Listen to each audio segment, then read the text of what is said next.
Dan yang kat belakang. Kadang-kadang bila kita hidup ni, kita kadang rasa macam sedih kan. Mesti ada sedih. Ataupun kalau tak pun sedih sebab kena kacau dengan kawan. Nak hafal dia kena kacau. Ataupun kadang-kadang sedih, hafalan susah nak masuk. Kita ingat kata Allah. InsyaAllah Allah akan memudahkan. Bahkan Allah perintah tak untuk kita doa kepada dia? Allah perintah apa dalam Quran? Udu'uni astajib lakum. Serulah kepada aku, maksudnya doalah kepada aku, pasti Allah akan kabulkan. Jadi ni, sebenarnya semalam kita tak sempat nak bahas pasal doa ni. Jadi hari kita masuk sikit. Jadi itulah sikit kita sama dari semalam. Jadi semalam kita kata pasal akhlak. Akhlak bagi seorang pembawa Quran. Kita ni yang banyak hafal Quran, baca Quran. Kadang-kadang kita tak tahu akhlak Quran ni. Akhirnya sebab itulah di mana-mana saja orang hafal Quran ni sangat ramai. Tapi akhlak dia tak ada. Akhirnya bila akhlak tak ada, sama je 30 juzuk. Tapi kadang-kadang perangai lagi teruk daripada sekolah menengah. Saya pernah tengok ada di satu tempat. Kadang sekolah tahfiz satu tempat. Lepas ni memang kat situ memang hafal kita lah, hafal Quran. Tapi tahu tak siapa yang masalah kat dia? Apa masalah bila dia hafal Quran kat situ? Agak-agak apa? Ni di kawasan sekolah tahfiz ni. Bayangkan, ustaz sendiri yang ada masalah. Bukan pelajar. Ustaz. Bila ustaz, main power. Ustaz ni main power, dia lah yang akan tasmik ustaz. Ustaz ni lah main power kita kan. Kita nak tasmik hafalan semua kat ustaz. Tapi ada satu tempat ni, pelajar lagi lah masalah. Sebab apa? Sebab ustaz sendiri masalah. Ustaz sendiri main game. Kadang-kadang tak nak tasmik pelajar. Kadang-kadang ustaz sendiri sibuk kerja. Nak menang game. Mobile Legends nak menang challenge lah apa semua. Masalah kat ustaz. Jadi bila ustaz sendiri masalah, anak murid lah macam pelajar ni semua. Bila pelajar bermasalah, akhirnya pelajar ni satu masa akan jadi guru. Bila pelajar ni pula jadi guru, rosak. Akhirnya sebab itulah sekarang ni dia tengok ramai betul orang yang hafal Quran. Ramai dah pendakwah tapi akhlak tak ada. Bila akhlak tak ada, Islam semakin tak tersebar. Jadi akhirnya orang pandang orang yang hafal Quran ni kadang-kadang dia hafal Quran tapi kadang-kadang perangai lagi teruk. Mulut celupa, mencarut sana sini, cakap benda yang bukan-bukan. Sebab apa? Sebab asas dia ni dah hancur. Bawah-bawah dia pun hancur. Jadi sekarang ni mungkin pelajar ni sekarang ni dah ada dekat sini dah kan, dah ada dekat bawah-bawah. Jadi bila dah ada dekat bawah-bawah ni, sekarang ni kita nak betulkan balik. Kita nak jadikan yang pelajar ni naik balik. Akhirnya dapat akhlak Quran, akhirnya lahirkan balik pelajar yang betul. Dan itu yang Nabi buat. Boleh faham? Kalau tak faham, angkat tangan. Laju sangat kan? Okay, kita ulang balik. Bila main power ni macam kalau kereta ada enjin kan. Enjin tu main power pada kereta tu. Maksudnya kunci tenaga utama. Bila enjin tu rosak, satu kereta tak boleh gerak kan. Kalau kereta pecah cermin masih boleh gerak tak? Boleh. Tapi kalau kereta tak ada enjin, tapi van dah cantik lah, tapi tiba-tiba tak ada enjin, boleh gerak lah? Tak boleh. Jadi main power ni dah rosak. Jadi kita nak betulkan balik semua ni dengan cara akhlak. Akhlak ni yang paling penting sekali. Maka sebab tu Nabi SAW bila dia berdakwah, dia mulakan dengan akhlak. Macam ada satu kisah Sumamah bin Usaid. Dia ni seorang tawanan perang. Dia tawanan perang. Bila dia tawanan perang, Nabi ikat dia, suruh sahabat ikat dia kat tepi mati. Untuk apa ni? Bila tawanan perang, maksudnya dia orang Islam kafir. Dia kafir. Jadi bila Islam menang, Islam biasanya bila menang dia akan dapat beberapa orang tawanan. Macam dalam perang Badar, dapat 70 orang tawanan. Jadi Nabi ikat tawanan ni kat tepi masjid. Salah seorangnya Sumamah bin Usaid. Nabi ikat dia untuk apa? Kenapa Nabi ikat dia tepi masjid?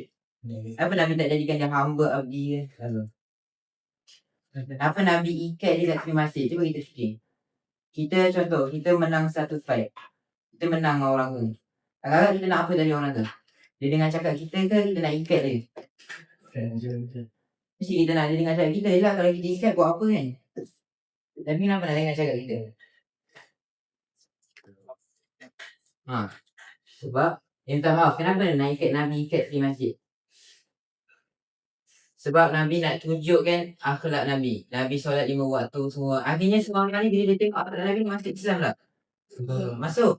Tengok sahabat Nabi kebanyakannya dia beriman sebab tengok akhlak Nabi. Akhlak tu lah yang mencerminkan. Kadang-kadang ramai orang hanya sekadar cakap tapi Tak buat. Allah bagi tahu apa? Dalam surah Saf. Ya ayyuhallazina amanu lima taqulu ma la taf'alun. Wahai orang yang beriman.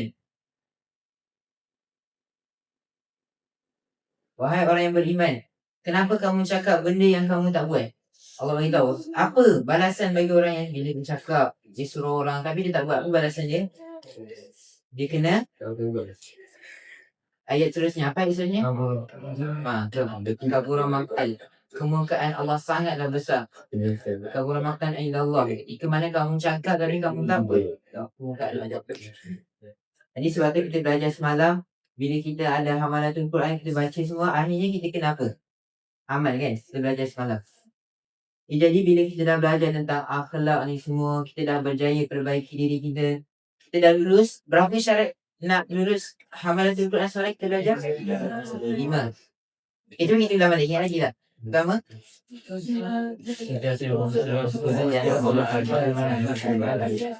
yang kedua, yang ketiga,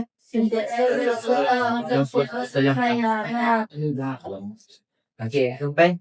Dan yang terakhir,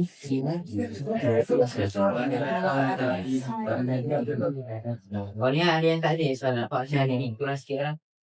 Ada yang tak ada kat atas. Satu orang dah rasa. Ada tu. Okey. Jadi itu 5 syarat untuk kita lulus sifat hamalatul Quran semalam. Jadi bila kita dah ada 5 sifat tu, lepas tu hasil dia yang kita belajar semalam daripada kitab Imam Al-Ajuri, dia takkan sakiti orang, dia takkan hina orang, akhlak dia dengan manusia akan baik, dia akan bertakwa dan dia akan jadi wara'. Wara' apa semalam kita belajar? Berhati-hati, meninggalkan syubhat. Tu, semalam kita belajar pasal wara'. Jadi akhirnya bila dah ada 2 hasil tu, maka datanglah pula tugas. Jadi bila kita dah ada hamalatul Quran ni, apa pula tugas kita? Jadi itulah tajuk kita hari ni. Tugas kita sebagai seorang hamba, tapi bukan sekadar hamba. Bila dah ada hamalatul Quran ni, apa tugas kita? Okay, kita pergi secara umum dulu. Secara umum, yang pertama sekali, tugas hamba yang pertama. Okay, misalnya, tugas hamba yang pertama sekali adalah beribadah. Beribadah kepada Allah Subhanahu Wa Taala.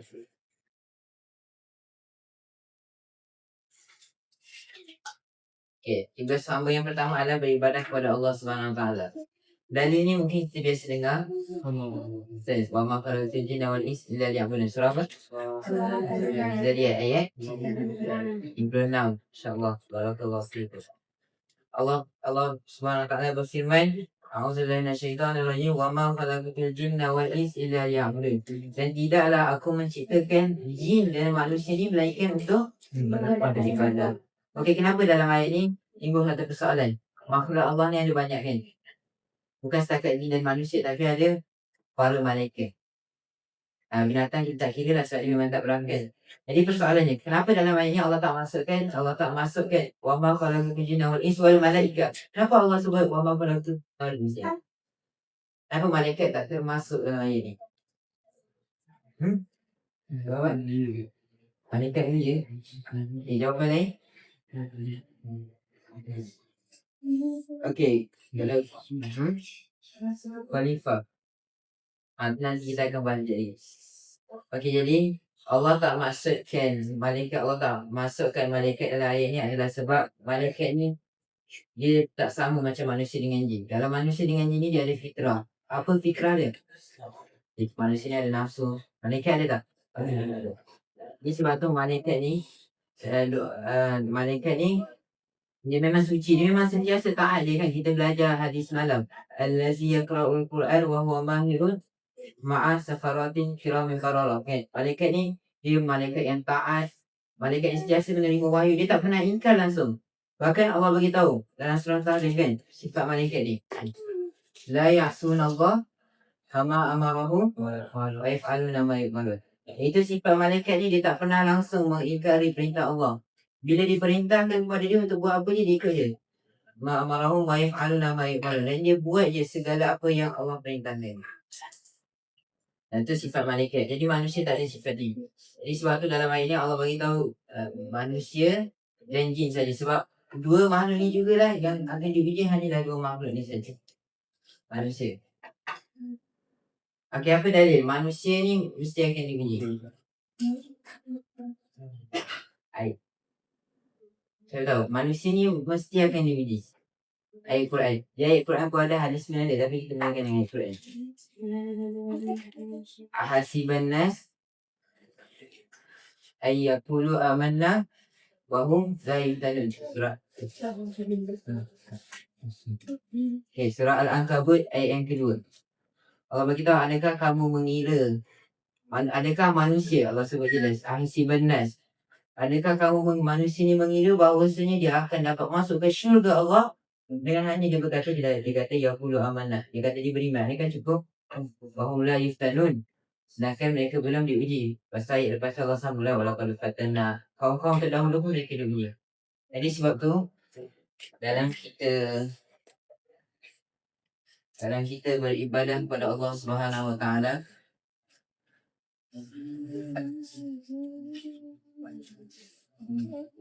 dalam kita nak ibadah ni, ada yang dah sempat sana dalam doa ni ibadah.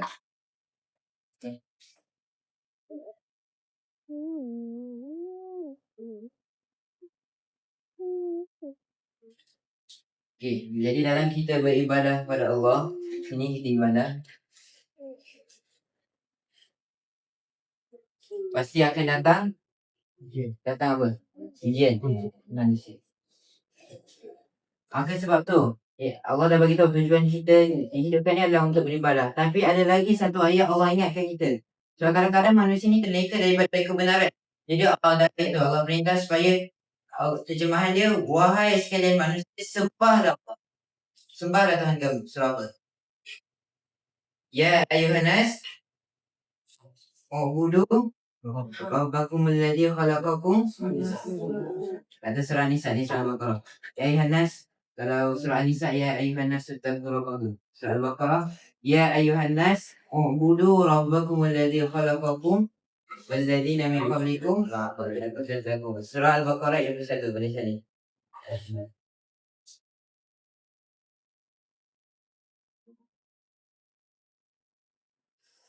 Surah Al-Baqarah ayat 1. Allah berfirman, ya ayuhannas. Allah perintah kita, wahai sekalian manusia. Semalam kita belajar ayat ya ayyuhallazina amanu kan, khusus untuk orang beriman. Tapi ni Allah bagi tahu ya ayuhannas. Ya ayuhannas untuk orang kafir ke orang beriman? Dua-dua. Orang kafir dan orang beriman. Allah perintah, wahai sekalian manusia, semua manusia, wa'budu rabbakum, sembahlah Tuhan kamu. Allah perintah, wahai sekalian manusia, sembahlah Allah, rabbakumul ladzi. Kenapa kita kena sembah Allah? Kenapa kena sembah Allah? Okey, apa pengajaran? Bila Allah perintah kita untuk sembah Allah kan, Allah dah perintah kita untuk sembah Allah, tiba-tiba Allah bagi tahu sebab dia yang menciptakan kamu. Kenapa Allah tak bagi tahu je, sembahlah aku, sembahlah Allah? Tapi kenapa Allah bagi tahu? Sebab aku yang menciptakan kamu. Apa Allah bagi tahu? Manusia lupa. Itu salah satunya. Lagi? Ada ni. Jadi di sini kita dapat satu pengajaran. Jadi di sini kita dapat satu pengajaran, iaitu bila mana kita perintah sesuatu perkara, contoh kita nak minta tolong orang, kita bagi tahu. Sebab contoh kalau ada budak pegang pisau, cakap dia, jangan, beza tak kalau dia cakap dengan dia, jangan main pisau, ataupun kita cakap, jangan main pisau nanti tangan kamu luka. Beza tak? Beza. Bila ada sebab tu lah yang mendorong manusia. Manusia bila buat sesuatu benda mesti dia nak ada sebab, tak? Pekerja sebab apa? Tak dapat gaji. Jadi begitu juga Allah. Ijaznya Allah Subhanahu Wa Taala itulah Tuhan kita Rabbul Alamin dalam menyusun ayat. Iaitu dia bagi tahu sebab. Supaya apa? Supaya manusia ni ingat baik kepada Allah. Dia yang menciptakan kamu. Kadang-kadang kita terlupa yang Allah ni menciptakan kita. Kita terleka dengan dunia. Jadi Allah bagi tahu, dia lah yang menciptakan. Jadi bila nak ibadah ni, yang pertama sekali akan ada ujian. Dan yang kedua, manusia sering lupa untuk ibadat. Jadi Allah ingatkan dalam surah Al-Baqarah ayat 21.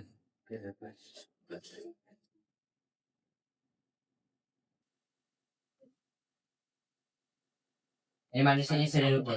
Walladzina min qablikum, kata Allah beritahu adalah menciptakan kamu dan orang sebelum kamu. Yelah, kenapa Allah bagi tahu orang sebelum kamu? Kenapa Allah tak bagi tahu? Dialah yang menciptakan kamu dan menciptakan anak kamu.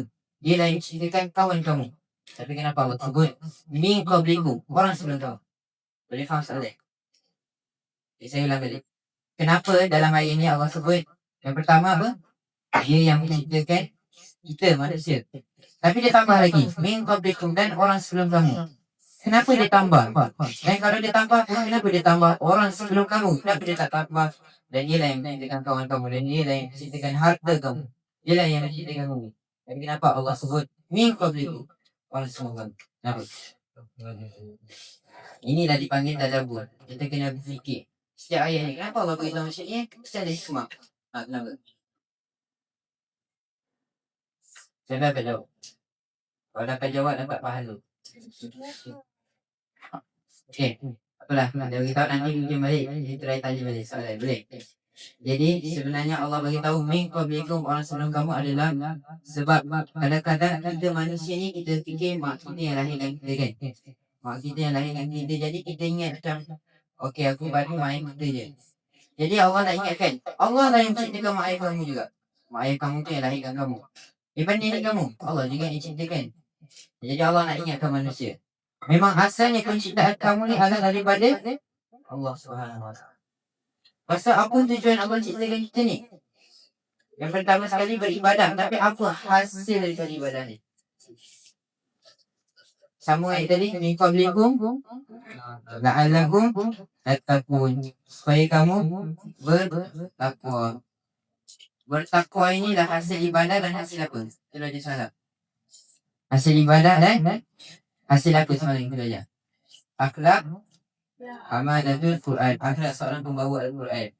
Jadi dalam ibadah ni maksudnya luas.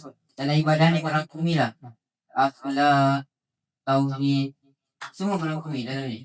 Akhlak amalatul Quran semua merangkumi dalam ni. Hasil dia semua sebenarnya untuk bertakwa. Tu ibadah. Jadi sebab tu maksud ibadah ni apa? Kita tahu maksud ibadah. Ya, tadi terangkan banyak-banyak maksud ibadah. Sekarang tak tahu apa maksud ibadah. Okay, betul. Ahsan. Itu kita buat perkara yang Allah suka. Jadi ibadah ni maksudnya adalah dalam bahasa Melayu ni,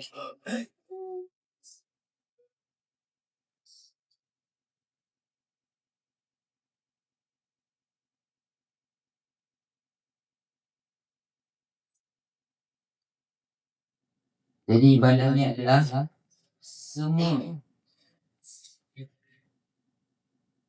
yang Allah suka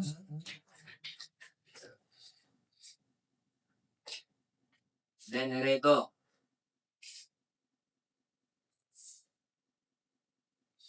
Ini saya request.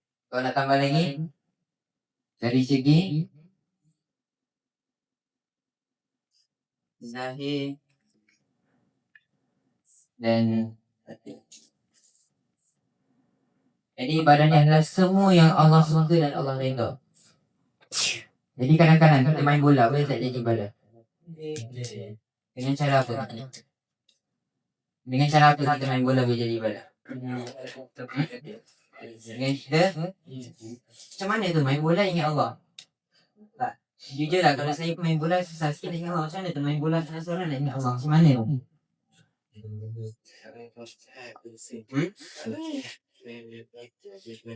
Betul? Siapa? Betul. Iaitu kita niatkan kita main bola ni untuk kita kuatkan lagi kesihatan kita supaya kita lagi semangat nak beribadah, lagi semangat nak buat kerja dakwah, lagi senang nak berjihad dan menuntut ilmu. Semoga dengan main bola ni kita kuranglah mengantuk dalam kelas. Itu contoh. Kita main bola ni kita boleh niatkan kerana Allah. Hasil itu kita niatkan. Aku main bola ni nak kuatkan fizikal. Dengan fizikal ni aku boleh kuat beribadah, banyak solat malam. Jadi sebenarnya kadang-kadang kita main bola dengan tukar. Tapi sama kita main bola sambil marah-marah kawan kita tak masuk gol. Kita marah kawan kita cuba ubah semua perspektif kita. Kita ubah. Kita main tu kita niat kerana Allah. Macam mana niat kerana Allah? Kita niat main ni untuk kuatkan fizikal badan. Okey, kuatkan fizikal badan ni bagus ke? Ada tak hadis yang Nabi kata Nabi cinta mukmin yang kuat? Ada ke? Al-mu'minu qawiyyun khairun wa ahabbu ila Allah min al-mu'mini dhaif. Mukmin yang kuat dan mukmin yang qawiyyun khairun. Mukmin yang kuat yang paling percaya Allah adalah mukmin yang kuat daripada mukmin yang lemah. Maksudnya apa? Kuat di sini kalau kita belajar tentang hadis dia, kita belajar syarah dia. Al-mu'min yang qawi di sini, qawi di sini bukan sekadar kuat badan, tapi kuat iman. Dan yang paling penting sekali kuat tarik selimut bila nak bangun subuh. Banyak yang sekali. Jadi kita main bola tu semakin kuat untuk beribadah, semakin kuat badan. Kuat badan ni kita boleh buat apa? Boleh tolong cikgu, boleh tolong kawan, boleh tolong bersihkan asrama, boleh tolong bersihkan sekolah, boleh tolong mengurus sekolah. Ingat macam tu, insyaAllah boleh kuat. Okay, jadi tu secara ringkas tentang ibadah. Maka sebab tu semua para Nabi bila mereka ni berdakwah, tujuan mereka dakwah ni tak lain tak bukan untuk ajar manusia Ubudullah, yang pertama kali sembah Allah dan bertanya bertawud dan jauhi perkara yang tawud ni perkara yang melalaikan lah kalau kita belajar tafsir. Segala perkara yang melalaikan itulah yang dipanggil tawud. Jadi tugas Nabi yang pertama sekali dan lain tak bukanlah ajak manusia sembah Allah dan jauhi tawud. Kalau definisi dalam ayat surah Anbiya tu pasal bahagia lah sebab yang melalaikan manusia waktu tu.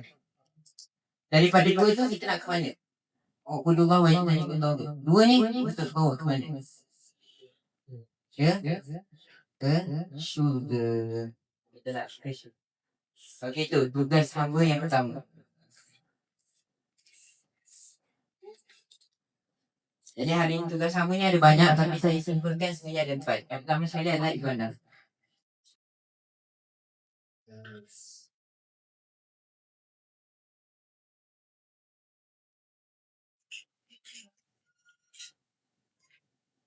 Okay. Jadi tugas hamba yang pertama sekali adalah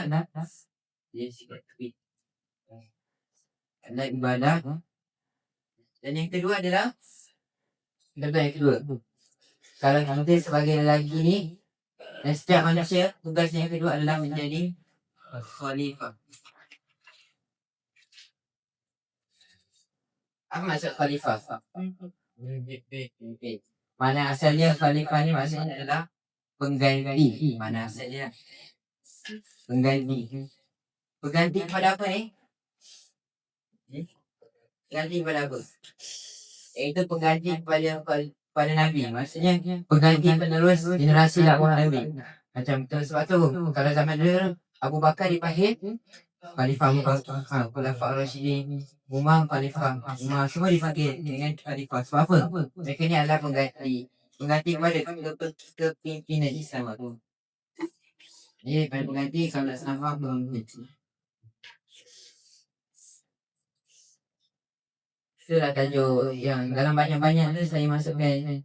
Dalam banyak-banyak tugas hamba ni kalau perasan kat poster tu, inilah yang saya masukkan. Khalifah yang berserah diri.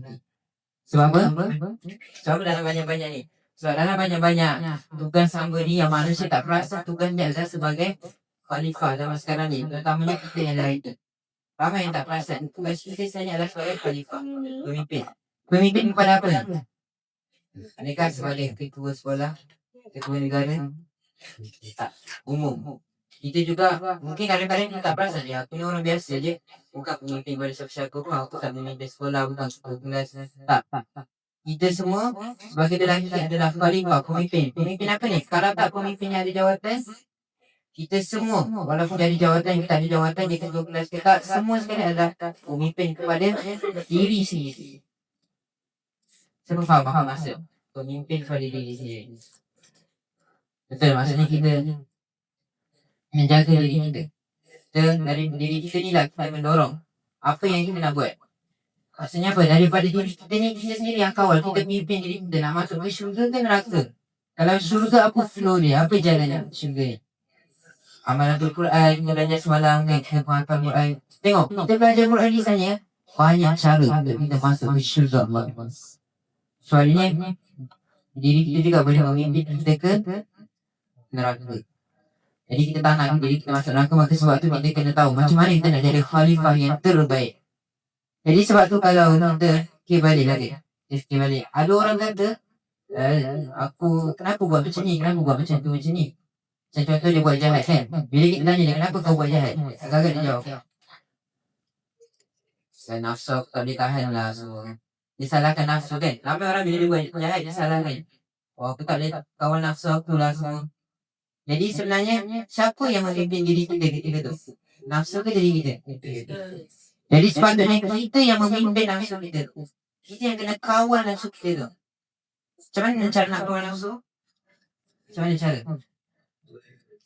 Kadang-kadang ramai orang ada masalah ni. Dia tak dapat nak kawal nafsu dia. Macam mana cara nak kawal nafsu? Dengan Al-Quran. Quran ni lah perawat penyakit hati kita. Perawat pun kita dorong diri kita, nafsu kita ke altar. Sebab tu Allah sebut dalam surah Al-Isra, wa nunazzilu minal Quran ma huwa shifaa'un wa rahmatun lil mu'minin. Allah bagi tahu Al-Quran ini adalah sebagai apa? Sifat tu apa? Sifat pun jadi bahasa Melayu.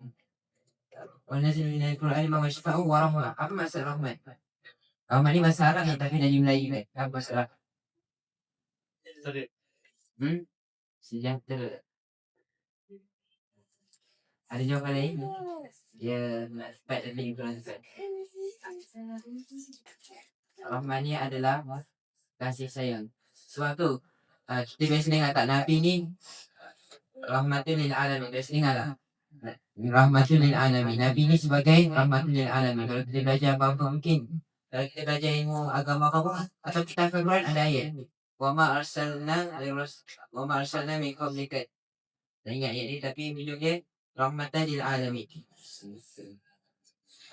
Apa maksud rahmatan lil alamin?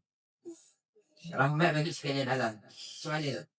Kasih sayang. Allah nak beritahu Rasul ni, Nabi ni adalah sebagai kasih sayang. Kasih sayang yang Allah utuskan Nabi sebagai apa? Sebagai yang memimpin diri kita ni, kita semua sebagai orang beriman untuk masuk ke syurga Allah Subhanahu wa taala. Jadi itu tugasan yang kedua. Lepas tu cuba kita, kalau siapa ada buat Quran, buka surah Al-Baqarah ayat 30. Al-Baqarah ayat 30.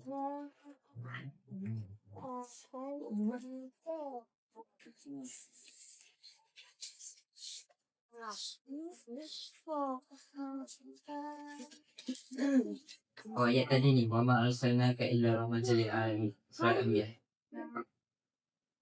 Surah Al-Baqarah ayat 30. Saya dah buka. Okey lah, saya tanya. Siapa yang nak percaya? Baca kuat-kuat bagi semua orang ni. Sebab hobi Nabi bila Nabi ni dia suka dengan sahabat baca Quran. Masa satu dia buka Allah bin Mas'ud, Nabi kata Nabi nak dengar sahabat Nabi sebab siapa nak baca? Sebab satu huruf salah. Okay. Semua perhatikan apa yang akan Syah bacakan. أعوذ بالله من الشيطان الرجيم وإذ قال ربك للملائكة إني جاعل في الأرض خليفة قالوا أتجعل فيها من يفسد فيها ويسفك الدماء ونحن نسبح لك ونحن نسبح بحمدك فأنت قال إني أعلم ما لا تعلمون. صدق الله العظيم.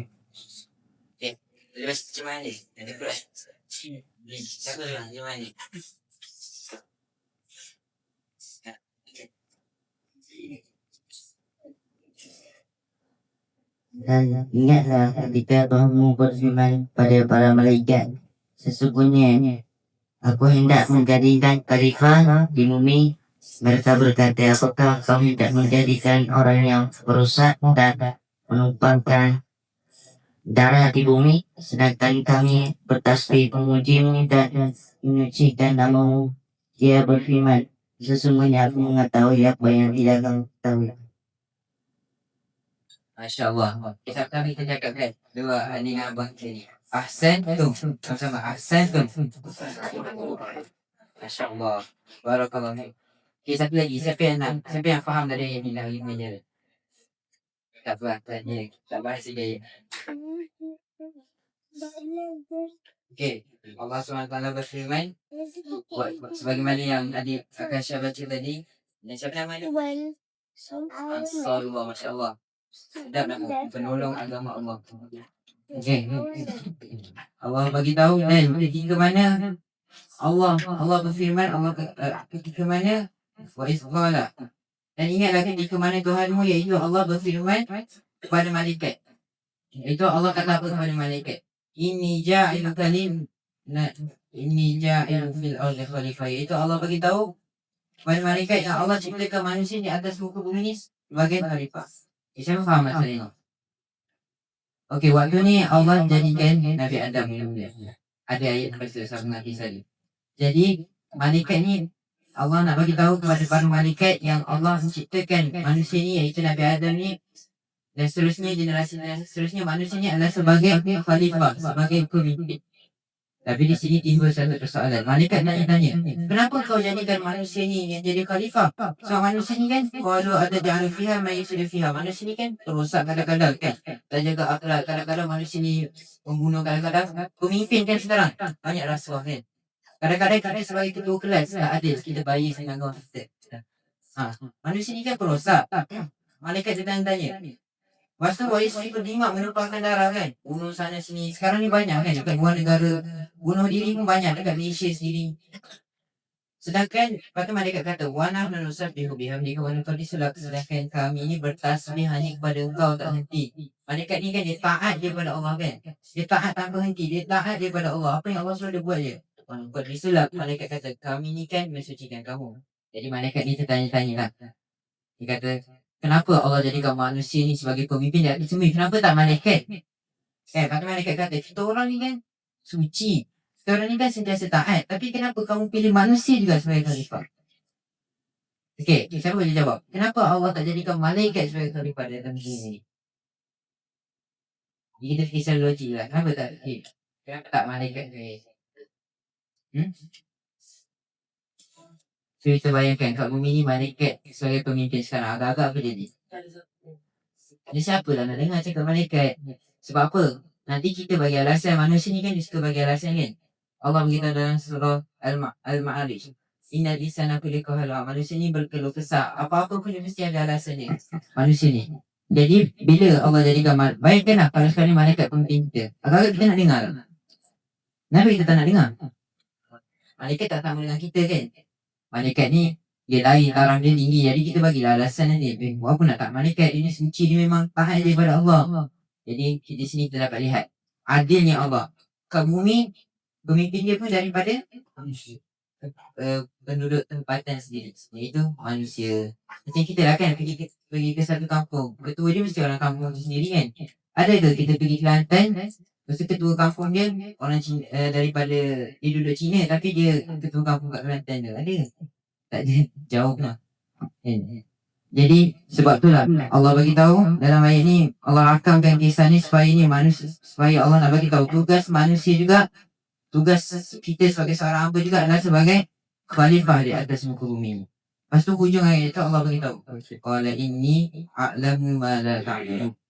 Sesungguhnya aku lebih mengetahui apa yang kamu tak tahu. Jadi Allah nak bagi tahu malaikat ni walaupun kamu suci macam mana pun, kamu hebat macam mana sekalipun kamu hebat, tapi aku lebih mengetahui apa yang aku tentukan. Aku jadikan manusia sebagai khalifah, aku lebih tahu. Dan salah satu hikmahnya tadilah. Lepas tu ayat seterusnya baru Allah bagi tahu Allah jadikan manusia sebagai khalifah wa 'allama Adam al-asma'. Bermula dengan Nabi Adam, Allah terangkan manusia kepada Nabi Adam ni tentang nama-namanya, tentang tauhid dan sebagainya. Jadi itu yang kedua sebagai khalifah. Yang ketiga pula tugas manusia.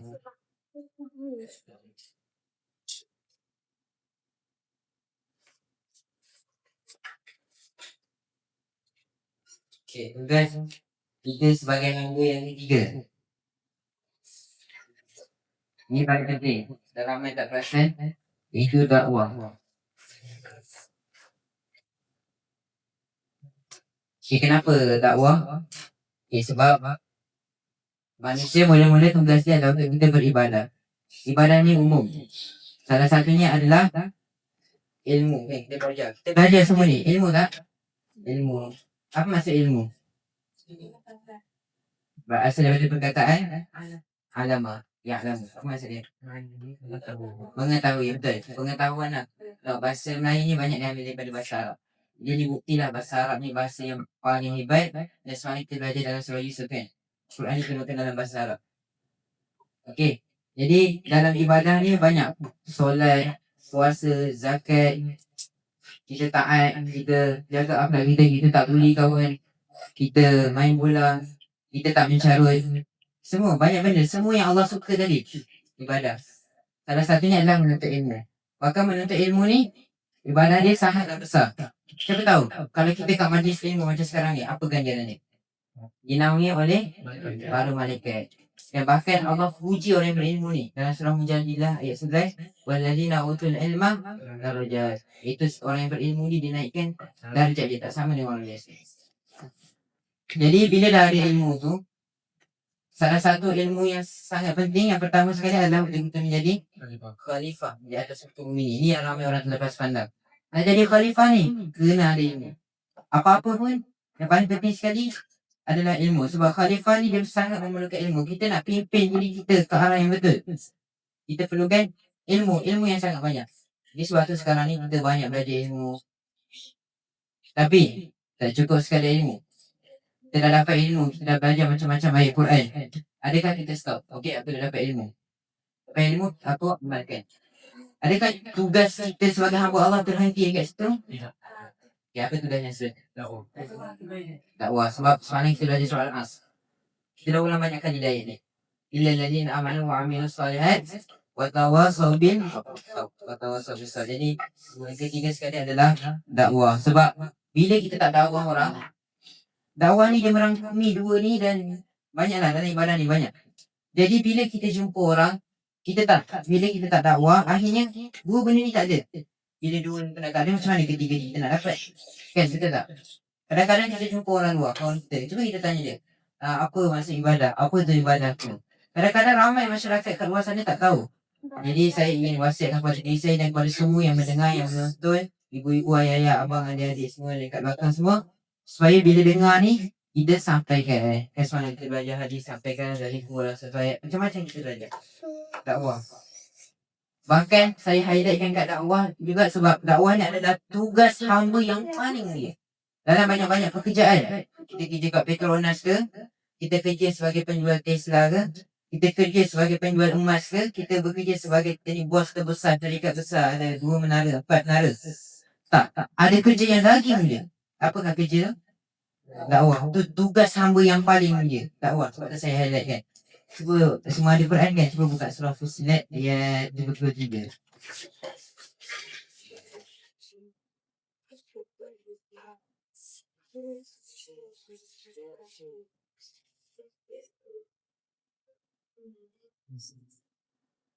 InsyaAllah moga-moga dengan ayat ini akan menginspirasikan kita lagi untuk menyampaikan. Dan inilah yang Nabi dan sahabat bila dia faham ayat ini, dia semangat nak sampaikan dakwah.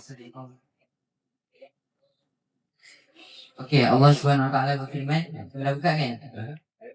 Surah ke-41. A'udzubillahi minasyaitonir rajim. Wa man ahsanu qawlan mimman da'a ila Allah. Allah berfirman, dan siapa yang perkataan dia lebih baik? Maksudnya apa? Allah nak beritahu, Allah mencabar. Siapa lagi perkataan dia yang lagi baik? Adakah orang yang jual bisnes perkataan lebih baik, promote barang? Adakah pekerjaan yang lebih baik adalah mengajak kawan kita untuk join tim bola? Adakah pekerjaan yang terbaik adalah dengan kita menjual benda yang mahal? Adakah perkataan yang terbaik adalah dengan kita pandai buat ayat yang smart-smart, buat ayat setap sampai boleh viral dekat TikTok? Adakah macam tu? Tak. Allah beritahu pekerjaan yang terbaik, perkataan yang paling baik, ahsan. Bila kita belajar bahasa Arab, ahsan isim tafdhil yang paling tinggi sekali adalah mimman da'a ila Allah, daripada orang-orang yang mereka menyeru kepada. Maksudnya apa? Dia dakwah orang kepada Allah. Itulah pekerjaan yang paling mulia sekali. Wa amila salihan, dan berbuat kebaikan. Akhirnya bila kita ajak orang tu kepada Allah, kita ajak dia untuk beramal salih, buat amalan yang salih. Dan akhirnya wa qala innani minal muslimin, sesungguhnya aku termasuk daripada kalangan orang yang berserah diri. Okey, kenapa tiba-tiba? Mula-mula Allah SWT buat tugas yang paling mulia kan? Tapi tiba-tiba hujung tu Bila kita dah dakwah, tiba-tiba hujung tu innani minal muslimin, aku termasuk daripada golongan orang yang berserah diri. Kenapa tak ayat ni tak sebut innani minal ahli jannah, ashabul jannah? Kenapa tak sebut macam tu? Aku termasuk daripada orang yang dapat syurga. Dah dakwah dapat syurga dah kan? Tapi kenapa minal muslimin? Kenapa? Kenapa orang yang berserah diri dah dakwah tiba-tiba berserah diri? Kenapa? Okey, sebab bila kita berdakwah ni kadang-kadang adakah semua orang akan terima dakwah? Kadang-kadang kita dakwah kawan kita yang sekelas sekatil pun akan tolak kan? Kadang-kadang dia tak suka. Tiba-tiba kita tegur dia, kau jangan macam ni balik masa. Tidur awal. Nanti sampai subuh kita tegur. Kadang-kadang dia tak suka. Dia akan marah kan? Sebab tu kita kena wasal besar. Jadi bila dakwah kita tak berjaya, apa yang kita perlu buat? Serah diri. Kita dah sampaikan, tu je tugas kita. Stop dekat situ. Sebab tugas kita adalah hanya untuk bagi hidayat ilmu saja. Sebaliknya hidayah amal ni maksudnya sampai orang tu terima, itu semua adalah Allah yang bagi. Okey, siapa tahu Nabi ni bila dia berdakwah ada seorang pakcik dia. Pakcik dia ni sering bantu Nabi dalam dakwah. Sering bertumpul semua. Tapi pakcik ni kafir. Nabi sampai sedih sebab pakcik dia ni tak dapat masuk Islam. Sampai bila pakcik dia tu dah di hujung nyawa, tapi Nabi duduk di samping katil dia nak suruh dia mengucap syahadat, tapi dia tak nak juga. Tapi dia banyak tengah Islam. Apa nampak Nabi dia? Masya Allah. Barakallahu fikum. Abu Talib, pakcik Nabi yang sentiasa support Nabi, support belakang Nabi, bantu Nabi dalam kerja dakwah. Tapi dakwah dia bertolak. Nabi dakwah dia tak nak terima Islam, tapi dia bantu Islam. Nampak macam lebih baik daripada Islam. Nabi bantu dia, Abu Talib bantu dia bagi harta semua. Jadi Allah nak bagi tahu berserah diri. Kamu dah sampaikan, cukup. Kita nak terima kita cukup. Macam Nabi. Itu Allah rakamkan dalam surah Al-Qasas. Innaka la tahdi man ahbabta walakin Allah yahdi man yasha. Sesungguhnya Allah bagi tahu, sesungguhnya engkau tak dapat beri hidayah pada orang yang kau sayang ni, kau tak akan dapat bagi hidayah. Akan tetapi walakin Allah yahdi man yasha. Allah saja yang berhak bagi hidayah kepada siapa yang dia kehendaki. Maka sebab tu ketika mana Nabi ni dia pernah berdakwah. Nabi pernah berdakwah dalam keadaan sampai tahap Nabi rasa macam nak bunuh diri. Kita tahu surah apa ni? Nabi dakwah macam nak bunuh diri. Surah ni biasanya baca di luar. Kafi. Dalam ayat yang ke-6. Fala'allaka bafi'un nafsaka ala atharihim illa yu'minu bihadzal hadits. Okey, boleh catat ni. Surah Kafi yang ke-6. Ayat ni semoga dapat motivasikan kita. Bayangkan Nabi ni dia berdakwah sampai dia rasa macam nak bunuh diri. Apa nak Allah bagi tahu kat Nabi? Fala'allaka bafi'un. Maka janganlah pula engkau wahai Muhammad bafi'un, nak berbinasakan diri, macam nak bunuh diri. Nafsaka, nak bunuh diri engkau hanya sebab asarihim illam yu'minu bihadzal hadits asafa. Hanya sebab mereka tidak mahu yu'minu bihadzal hadits asafa. Mereka tak nak terima dengan hadis. Hadis apa maksudnya? Selalu dengar banyak hadis malah. Hadis ni keterangan. Al-Quran ada hadis, keterangan pada Al-Quran. Okey, jadi di sini tengok, kita biasa sedih bila kita sedih biasanya. Kadang-kadang mungkin kita sedih sebab orang yang tersayang kita telah meninggalkan kita. Mungkin kadang-kadang kita sedih sebab tak dapat nak hafal Quran. Mungkin kadang-kadang kita sedih sebab tak dapat barang yang kita nak. Mungkin kadang-kadang kita sedih sebab tak dapat cuti dan dah penat belajar. Tapi Nabi ni sedih sebab apa? Sebab apa Nabi sedih? Sebab orang tak terima dakwah Nabi. Tengok, ya Allah. Maksudnya Nabi ni betul-betul dia takut nak tengok umat dia masuk ke dalam api neraka. Sebab tu dalam satu hadis disebutkan Nabi ni ibarat ada satu serangga sekelompok, macam mana? Segolongan serangga. Ada satu macam banyak serangga lah. Serangga tu nak pergi ke api. Nabi kata tugas aku adalah halau serangga tu. Apa maksud perumpamaan Nabi ni? Nabi nak beritahu serangga tu ibarat kita umat. Lalat dia bila nampak macam ada cahaya kan dia nak pergi kan. Lalat kat kekatung kan, bila ada cahaya dia nak pergi kan. Nabi ibarat macam tu tak. Nabi dah nampak cahaya tu. Kita ni sebagai umat, kita nampak cahaya, kita nak pergi. Maksudnya apa? Nak terpesong dari kebenaran, nak termasuk dapat api cahaya tu. Tapi tugas Nabi apa? Menghalau. Tengok Nabi takut kan. Kita kadang-kadang sedih kan kalau kawan kita. Kita tengok kawan kita masuk api. Kadang-kadang kawan kita sakit pun, kawan-kawan kita lah, mak ayah kita, saudara kita sakit, kita dah sedih.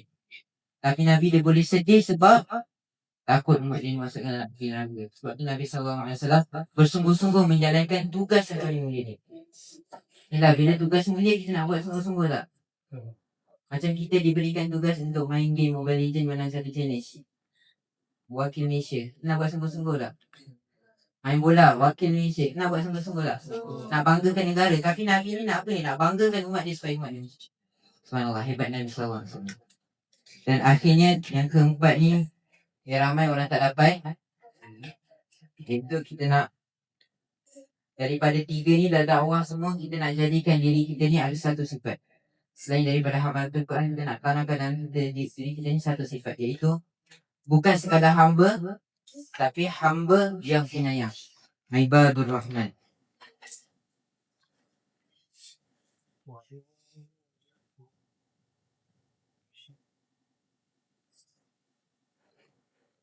Yang di mana Ibadur Rahman ni, kalau kita nak jadi hamba Ar-Rahman ni, Allah ada sebutkan dalam surah Furqan bermula ayat 63 sampai 74.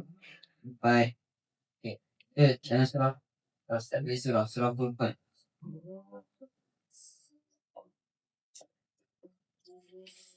Okay, saya tak boleh lama-lama sangat sebab saya ada backup rekod saya nak sambung, insyaAllah, tentang kisah dari pengajaran daripada surah Al-Baqarah.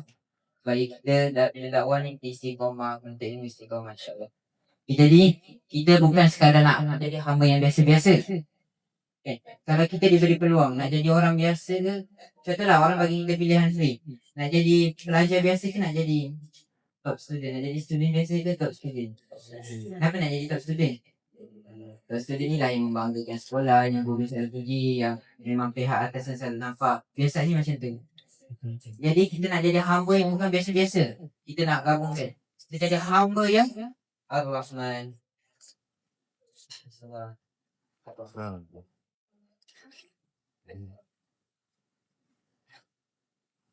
Alhamdulillah ala kulli hal. Dan selesai. Satu-satu ujian lah. Sebab tadi kita belajar pasal ibadah pun. Dalam ibadah ni ada ujian. So, nanti kawan-kawan yang kat depan ni boleh terangkan lah kepada yang baru sampai ni. Tapi tak apa, saya terangkan secara ringkas. Tadi kita belajar pasal tugas hamba. Tugas hamba ni luas. Banyak. Salah satunya, dan saya simpulkan yang paling penting sekali yang ramai orang terlepas pandang, khususnya kita sebagai pelajar, adalah 4 ni. Sekian Mazlid. Pertama sekali adalah ibadah. Ibadah ni tadi surah Az-Zariyat ayat 56 tujuan diceritakan. Dan Allah ingatkan kita dalam surah Al-Baqarah ayat pertama. Tak saya sama lagi. Zariyat 56 satu, Baqarah 21. Nanti kawan-kawan yang kat belakang ni boleh sampaikan dakwah pada kawan-kawan yang kat belakang. Dapat dah jalankan. Lepas tu yang khalifah ni kata dalil dia je, iaitu yang pertama tadi surah Al-Baqarah ayat 30.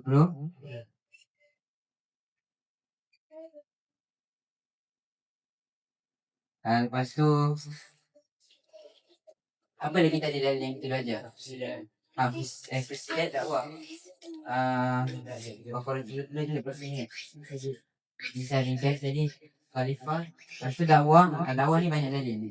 Surah Al-Kahfi ada, tapi yang poin utama dia presiden dulu. Ketiga, lepas tu boleh tambahkan juga dengan surah Al-Kabut. Tadi ibadah pun ada surah Al-Kabut. Al-Kabut itu. Tengok banyak ayat yang kita belajar hari ni. Nabi perintah kita untuk sampaikan satu ayat. Tapi banyak dah ayat yang kita dah belajar ni, jadi kita boleh sampaikan. Lepas ni tadi surah Al-Kahfi ayat 6. Lepas tu Ibadur Rahman. Tak apalah, Ibadur Rahman ni saya ceritakan secara ringkas. Boleh buka surah Furqan ayat 63. Ada Quran. Boleh buka surah Furqan ayat 63.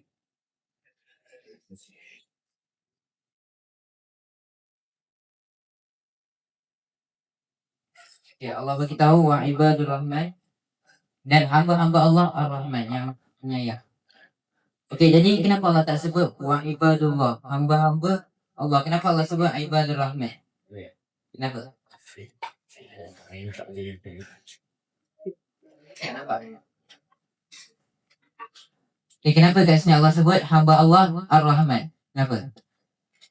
Okay, kita nak cepat jadi jawapan dia adalah sebab kalau Allah nak bagi tahu kamu ni dapat jadi hamba Allah yang hebat, dapat jadi hamba Allah yang mulia, dapat jadi hamba Allah yang taat, dapat jadi hamba Allah yang bawa masuk ke syurga, dapat jadi VIP, dapat jadi ahlul Quran yang kita belajar semalam.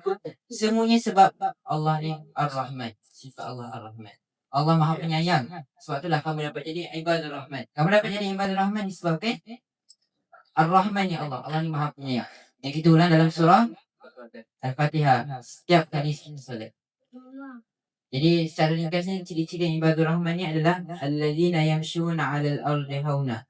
Iaitu orang-orang yang mereka berjalan di atas muka bumi ni dengan rendah diri. Dia tak sombong ibadur Rahman. Mungkin kadang-kadang dia dah banyak ilmu, dah hafal 30 juzuk, dah hafal macam-macam ayat. Tapi dia jumpa kawan kita, jumpa orang luar, jangan kita banggakan diri. Jangan jalan dalam keadaan sombong. Jangan anggap kita ni, apa yang pada ni. Jadi, saya simpulkan terus ciri-ciri ibadur Rahman ni. Sebab dia banyak ayat. Ayat 63 sampai 74. Tapi tak apa. Kita ringkaskan terus ciri-ciri ibadur Rahman ni. Ada 8 semua kali.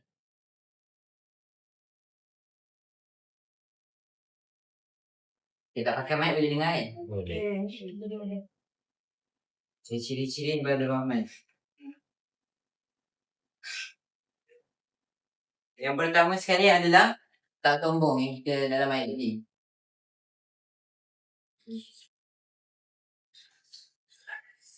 Maksudnya apa? Bila dia banyak ilmu ke apa, macam saya terangkan tadi, dia jalan dengan rendah diri. Yang ni dalam ayat 63.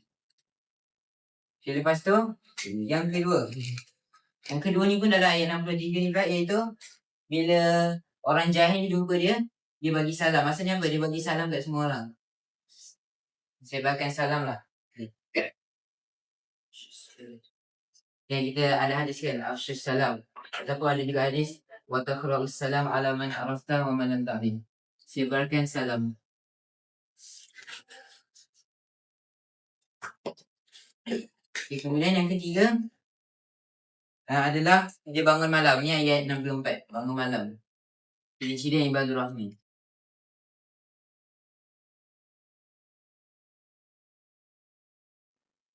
Kemudian yang keempat, sentiasa berdoa agar dijauhkan daripada api neraka. Atau ada doa dalam ibadur Rahman. Boleh juga kita amalkan doa tu dalam ayat 64 juga. Doa dijauhkan dari neraka.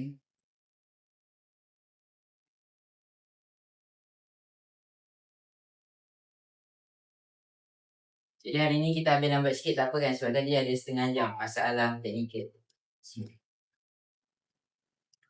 Lepas tu yang kelima, dia sentiasa infak lah, dia tak bakhil.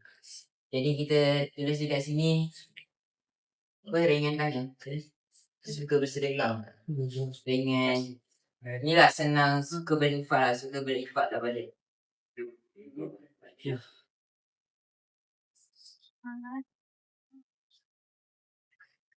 Ini dalam ayat 67. Ini tadi dalam ayat 65 hingga 66 doa dia. Dia boleh salin ni. Kita sepintas selalu je. Nanti insyaAllah kalau ada masa untuk kita terangkan sikit-sikit pasal ibadur Rahman. Yang keenam, dia tak syirik. Tak syirik. Ayat 68,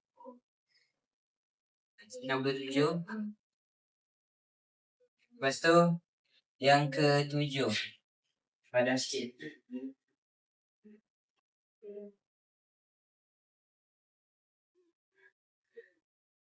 Yang ke-7, tak bunuh orang lah. Kita tak buat sekarang. Tapi ni salah satu ciri ibadur Rahman. Dia tak bunuh orang tanpa hak. Kalau dia bunuh pun sebab ada sebab, ada hak dia. Ni pun dalam ayat 68 juga. Lepas tu yang ke-8 yang terakhir adalah dia tidak berzina. Ayat 68 juga. Jadi yang lebih ni sampai 74 ni adalah doa-doa orang ibadah Rahman. InsyaAllah kita akan sambung esok ini. Kita berzina tu. Nabi 8 juga. Jadi ini antara ciri-ciri ibadah Rahman. InsyaAllah kita akan belajar esok. Jadi hari ni kita selalu je tak sombong. Tak sombong. Kalau tak sombong ni buat apa? Dia sebarkan salam. Maksudnya kita tak sebarkan salam pada orang. Maksudnya kita sombong. Lepas tu bila kita dah buat semua tu, kita ini hubungan dengan manusia. Dia pula hubungan dengan Allah bangun malam. Lepas tu ibadah Rahman dia tak sangkut daripada diri dia. Dia akan bertawakal bergantung hanya kepada Allah. Jadi dia akan banyak berdoa. Hubungan dengan Allah. Lepas tu infak ni hubungan dengan manusia balik. Lepas tu hubungan dengan Allah balik. Lepas tu hubungan dengan manusia balik. Dia hablum minallah hablum minannas. Menarik ibadah Rahman. InsyaAllah kita sama esok. Jadi saya jemput Ustaz Amsyah, kawan saya. Dia lagi banyak ilmu. InsyaAllah dia boleh sampaikan. Dia nak sampaikan tentang pengajaran surah Al-Baqarah. Pengajaran surah Al-Baqarah. InsyaAllah. 15 hari ni.